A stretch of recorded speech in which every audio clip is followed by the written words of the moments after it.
Adolf Hitler. He is the architect of one of the greatest disasters the world has ever seen. Beneath the bustling streets of modern Berlin lies a secret world few have ever seen. For decades, a hidden underground fortress lay buried and shrouded in silence, an ominous labyrinth where one of history's darkest chapters unfolded. Finally, taking you back in history, on this day in 1945, Adolf Hitler took his own life in an underground bunker as Soviet troops closed in on Berlin. Soon after his death, Nazi Germany surrendered to Allied forces. It marked the end of the Second World War. What was inside this concrete maze?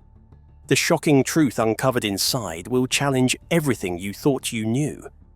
How could a structure designed to protect a dictator instead become a tomb of despair and mystery? The answers lie deep beneath the surface, in a place where power crumbled and a regime's final breath echoed in cold, narrow corridors. The secret bunker revealed. Beneath the once grand gardens of the Reich Chancellery in Berlin lay a dark and invisible fortress. This was no ordinary shelter, it was the Führer bunker, a heavily fortified underground complex hidden deep below the surface. From the outside, the Chancellery appeared like any other government building, yet beneath it sprawled a labyrinth of narrow passages and steel-reinforced doors. The bunker was built to be impervious, an unbreakable sanctuary meant to protect Adolf Hitler and his closest circle during the worst days of World War II. The bunker's walls were up to 4 meters thick, capable of withstanding the relentless pounding of Allied bombs, with ceilings nearly 3 meters thick above the deepest rooms. Stretching roughly 8.5 meters underground, it reached the height of a small 3-story building buried beneath the earth. Inside, nearly 30 rooms formed a claustrophobic maze tightly packed with essential quarters and command centers.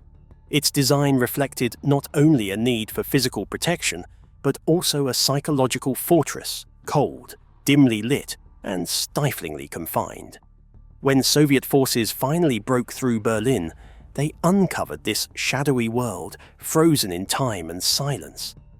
But what greeted them was not simply a command post frozen by war, it was a scene of destruction, death, and decay.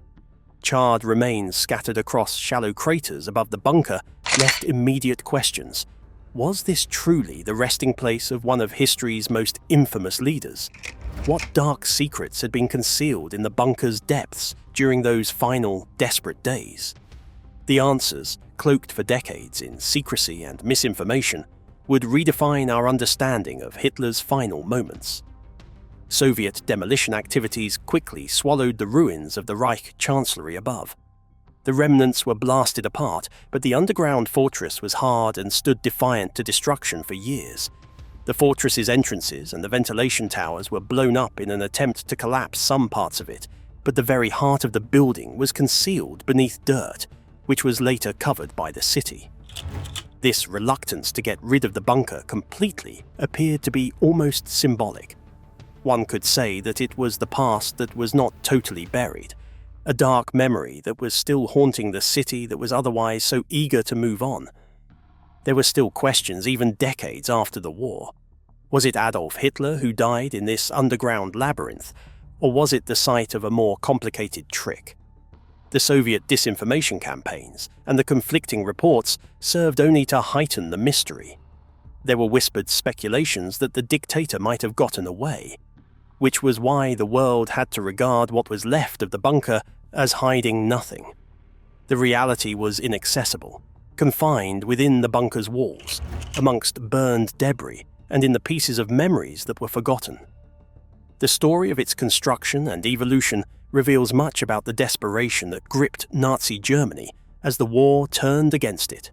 From shelter to fortress. What began in the mid-1930s as a modest air raid shelter evolved into one of history's most infamous underground fortresses.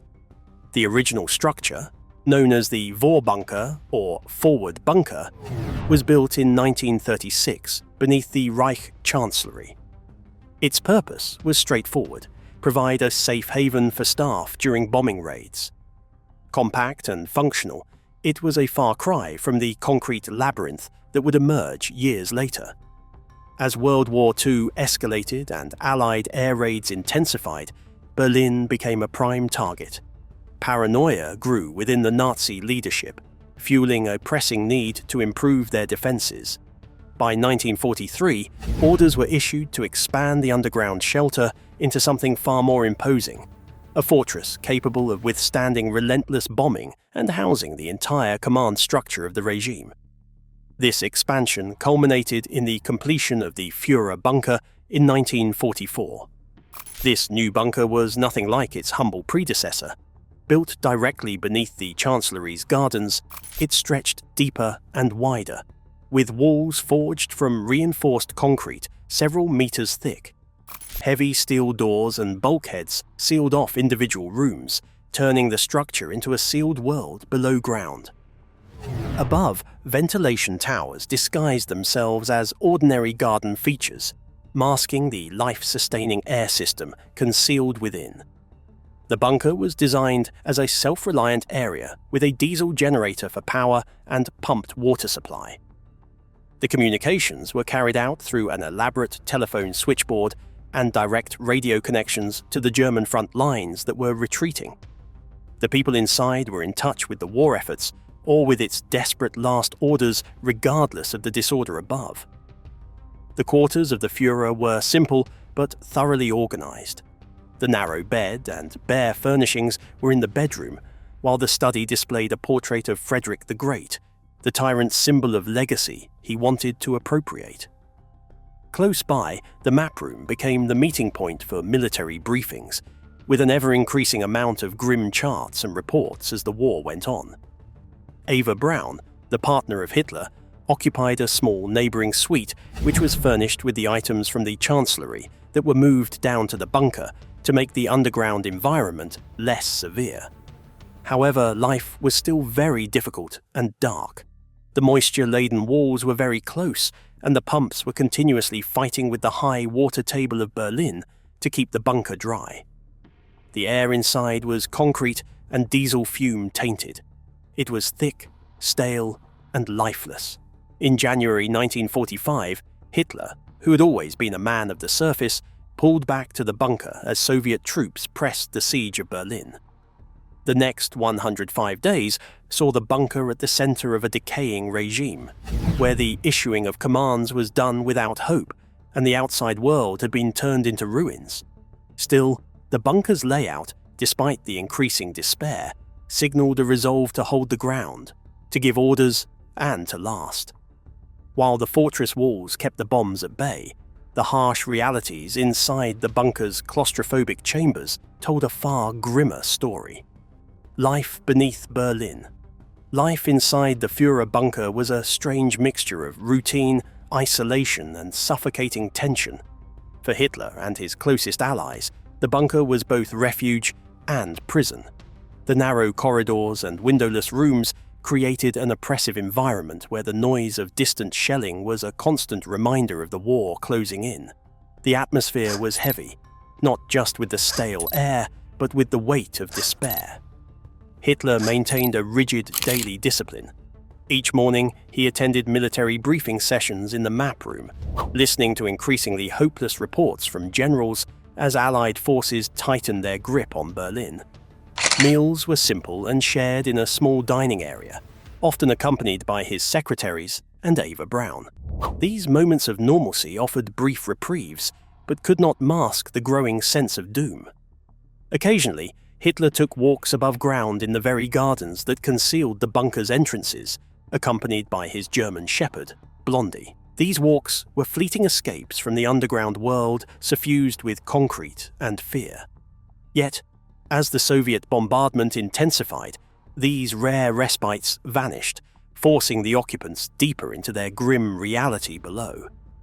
Hitler and Eva Braun were not the only people in the tiny community that was the bunker, but also such important figures as Martin Bormann, Great Party Chancellery's head, and Joseph Goebbels, a propaganda minister who had even moved his whole family underground during the last days. Besides, there were personal aides, secretaries, cooks, and guards, all playing their part in this very delicate situation that was a kind of world apart. The loyalty, however, did not mask the underlying tension and fear. The bunker was not only small, it was a trap for the minds, where paranoia and hopelessness were magnified. The thick walls were immovable and unbreakable, and they also seemed to get closer to the people when news of hometowns and betrayals reached them. The rumors about Himmler's attempted surrender talks were a complete blow to any remaining vestige of unity. The conditions of the psychological oppression were by no means limited to the physical. The artificial air conditioning could not eliminate the smells of sweat, diesel, and concrete. The pumps were working hard day and night to keep the bunker dry, and that was the only reminder that nature was indifferent to the fate of the crumbling regime and was still powerful underground. The bunker, in the end, was a very dark and depressing place to be, but some people managed to survive there in a very strange way. The tea rituals, whispering and communicating among the military with great haste went on despite the fact that the larger world had already turned into chaos. This mixture of routine and desperation created a very haunting picture of men and women trapped in the darkest moment of history. Transitioning from the harsh realities inside to the final desperate acts that sealed the fate of the Third Reich, the bunker's story moves toward its darkest hours. Final days of the Reich. By April 1945, the city of Berlin had been transformed from a bustling metropolis into a brutal battlefield. The Soviet Red Army closed in relentlessly from the east, artillery shaking the very ground above the bunker where Hitler hid. What had once been a fortress meant to shelter the Führer became instead a tomb waiting to be sealed. Inside those dim corridors beneath the Reich Chancellery Gardens, the crumbling Third Reich breathed its final desperate moments. Hitler's last public appearance was on April the 20th, his 56th birthday, when he briefly emerged above ground to award the Iron Cross to a group of Hitler youth boys no older than 14. This rare moment of ceremony stood in stark contrast to the devastation surrounding them. The city was lost, the Soviet siege tightening like a noose, and every news report from the front lines spelled defeat and despair. Still, Hitler clung to the illusion of control. Tensions inside the bunker escalated rapidly as betrayal and fear gripped those left in the underground fortress. The shattering news that Heinrich Himmler, head of the SS and one of Hitler's most trusted men, had attempted secret negotiations with the Western Allies was a devastating blow. To Hitler, this was the ultimate betrayal, a final fracture of loyalty that left only a handful of true supporters by his side. Fury and paranoia consumed him, darkening the atmosphere even further. The commanders who remained argued bitterly over nonsensical military plans, issuing commands to units that existed only on paper. The relentless bombardment rattled the walls, dust cascading down from the ceilings as the bunker shook with every Soviet shell. The air grew thick, full of desperation and inevitability. It was clear to all that the regime's end was imminent, yet surrender remained unthinkable to many inside. In the early hours of April 29th, Hitler took two final symbolic steps. He married Eva Braun, his longtime companion, in a brief ceremony, surrounded by only a few witnesses within the bunker's cramped corridors. Immediately afterward, Hitler dictated his political testament, an angry document condemning traitors and reaffirming his vision of ideological war despite the ruin surrounding him. The act seemed both defiant and resigned, a last attempt at control as his world crumbled. The following day, April 30th, marked the final chapter. After a final meal with Eva and a small circle of loyal staff, Hitler withdrew to his study. Soon after, both Hitler and Eva died inside the bunker. The moment marked the end of his reign. Staff members then moved quickly to follow his final instructions, carrying the bodies upstairs and attempting to prevent their capture. The discoveries made by Soviet forces were just the beginning of a complex story, a tale of concealment, confusion, and conspiracy that extended far beyond the immediate aftermath of the war. the shocking Soviet discovery. On May 2, 1945, with Berlin finally surrendered and the guns silenced, Soviet troops pushed through ruins toward the heart of the Nazi regime. Beneath the crumbled gardens of the Reich Chancellery, they found the concealed entrance to the Führer bunker. The underground complex, once sealed tight against the chaos of war, lay exposed as a ruin of soot and silence. The soldiers carefully navigated its narrow, debris-strewn corridors, searching not just for documents, but for Hitler himself. Scattered across the garden above, Soviet troops discovered charred remains buried in shallow shell craters. The bodies, burned beyond easy recognition, were meticulously collected for examination. Whispers swept through the ranks. Could this be the remains of Hitler and his closest allies? Official Soviet reports described broken teeth and fragments of jawbone, physical evidence that would fuel both certainty and doubt for years. Yet, instead of publicly confirming Hitler's death, Stalin chose a path of secrecy. The Soviet leader ordered a disinformation campaign, suggesting Hitler might have escaped, propagating theories that the dictator had fled to distant places like Spain, Argentina, or even the Arctic. This deliberate confusion sowed deep mistrust among the Allied powers, stoking decades of speculation that continue to linger. At the same time, the bunker slowly but surely became less and less visible. The demolition teams used explosives to blow up the above-ground part of the bunker, but still the deepest parts of it survived. The site, over the next decades, went through a lot. It was flooded, buried, and built over, gradually fading into housing and parking lots. The focal point of a dead empire was more or less wiped out and was just a part of the urban life that was happening around it. Towards the end of 1945, the British Secret Service sent the historian Hugh Trevor Roper to check out the legends about the death of Hitler. He got still living witnesses from the bunker, people like Hitler's servant Heinz Linger and Secretary Traudl Junge, who vividly talked about those last moments, and their accounts were like a nightmare. But still, something more than just human reporting was needed. The morbid proof was the only way to get rid of the doubts lingering. The proof came largely in the frome of dental remains, the pieces of jawbones and dental bridges that the Soviets unearthed.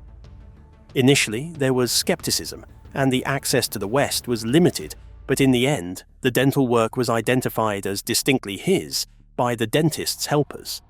Thus, this finding gave the most conclusive proof that Hitler was indeed dead in that underground maze. The shadows cast by the bunker's destruction gave birth to myths and doubts that would obscure the facts even as they deepened our fascination. Conspiracies and secrets. Even as solid forensic evidence confirmed Hitler's death in the bunker, questions and doubts refused to fade. Almost immediately after the war, rumors spread that Hitler had escaped, or that the body discovered was a mere double. These claims were not fringe conspiracy theories alone. They were fueled by deliberate misinformation from Soviet leaders, especially Joseph Stalin, who sought to sow confusion among the Allies. Stalin's government alternately suggested Hitler was hiding in Spain, South America, or even the Arctic, ensuring that the myth of escape clung stubbornly to public imagination. This spread of doubt took root worldwide. In 1945, a United States opinion poll found that nearly 70% of Americans believed Hitler was still alive. Newspapers printed speculative reports of secret hideouts, escape routes, and underground Nazi enclaves. The unresolved mystery became fertile ground for tales ranging from clandestine flights to South American mansions nestled high in the Andes. Reality was complicated by the fact that many Nazi officials did indeed flee to South America, lending these stories a veneer of plausibility despite the lack of direct evidence for Hitler himself. Another source of speculation came from the confirmed use of doubles within the Nazi leadership. High-ranking officials sometimes employed lookalikes for protection or deception. Reports surfaced alleging that one such double might have died in the bunker while Hitler escaped unseen. Even Soviet officers contributed to these rumors, with some claiming the corpse found was a double, further undermining public confidence in official accounts. These whispers fueled a decades-long haze of mystery that blurred fact and fiction. Hitler's possible survival has indeed been nobody's business but his, and perhaps the 1,000 people who worked in the Reich Chancellery and the bunker, that is, where the very last days of the Third Reich were played out. The question, however, continued to be one of the main reasons people cited for visiting Berlin. The Führer's bunker became a site of elaborate speculation, much like the legends surrounding the disappearances of Amelia Earhart or the Romanov family's fate. The very attempt to erase the bunker, burying it beneath parking lots and apartment blocks, only added to its aura of secrecy. To many, the absence of a clear, tangible memorial had transformed into a symbol of a story only partly told. This mix of fascination and doubt in the 1980s reached a new high with the emergence of the so-called Hitler diaries, which had been published in major European newspapers. Initially, the documents were claimed to be authentic, but were soon revealed to be very crude forgeries. Thus, the deep desire and danger of accepting tantalizing stories without verification was highlighted. The scandal also really pointed out how the historical narrative concerning Hitler's last days was so easily manipulated and filled with falsehoods. Hitler's bunker was more than a last refuge. It was the grim stage for the downfall of an empire and the birthplace of enduring mysteries. The evidence uncovered reshaped history, yet questions still haunt us today. If you found this journey into one of history's darkest places fascinating, be sure to like and subscribe for more deep dives into the past. Your thoughts on this story are welcome in the comments below.